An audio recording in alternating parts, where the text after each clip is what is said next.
Buenas tardes, mi nombre es Ale Grosso y hoy les voy a hablar acerca de el currículo tradicional. Para esto debo hablar un poco acerca de lo que se quería conseguir hace mucho tiempo a través de la educación.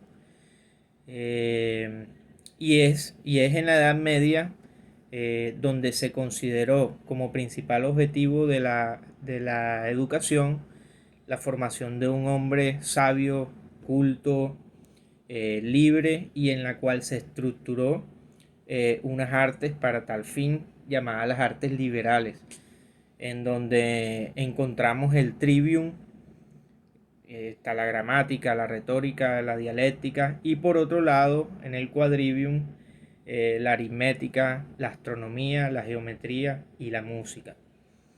La escuela clásica se centró en el saber, en la organización de los elementos, de las capacidades, de las destrezas, los contenidos, los valores que se debían transmitir y que eran los conocimientos aceptados en ese momento a nivel cultural y social. El currículo es entonces una estructura organizada de conocimiento. En otros tipos de currículos podíamos encontrar que se centraban en la transformación social o en la práctica, y en el tradicional se centra en la selección y organización de conocimiento. Y algunas de sus características más importantes son que es prescriptivo, porque era elaborado por una administración educativa, ya sea el colegio.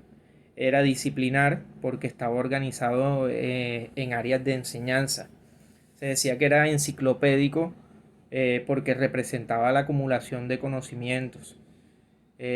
Ordenado y programado, porque ya había sido seleccionado ese programa educativo para una edad específica en el colegio y programado por los contenidos que se iban a impartir en ese centro educativo. Se decía que era cerrado porque no permitía la modificación de lo que se impartía. Era rígido porque el currículo educativo que la administración le daba al docente era el que el profesor debía imponer así tal cual, sin modificaciones. En los elementos del currículo, el propósito de la educación en esa época era que el estudiante acumule la mayor cantidad de conocimiento. El intelecto, la relación entre el profesor y el estudiante era muy rígida. No se consideraba las emociones ni los procesos mentales de los estudiantes. En ese contexto lo más importante era el desarrollo intelectual del estudiante, la transferencia de saberes específicos y de normas culturales, pautas éticas aprobadas por esa sociedad. Así era que se debía formar a los estudiantes en ese momento.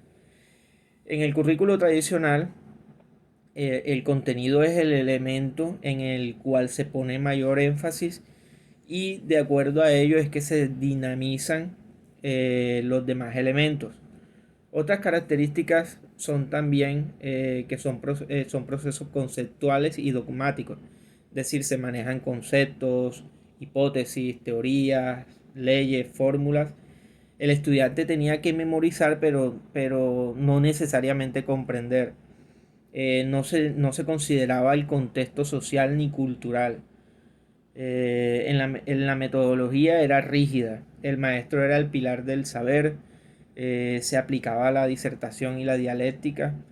El profesor era el que mayor tiempo hablaba en la clase de una forma impositiva, no había carisma.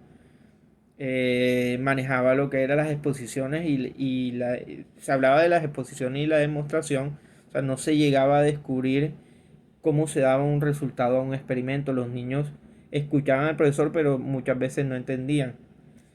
La memorización ajena a la experiencia, porque el docente explicaba acerca de un tema, pero había una ruptura entre lo que él exponía y lo que lograba vivenciar el alumno, o sea, lo que es la praxis.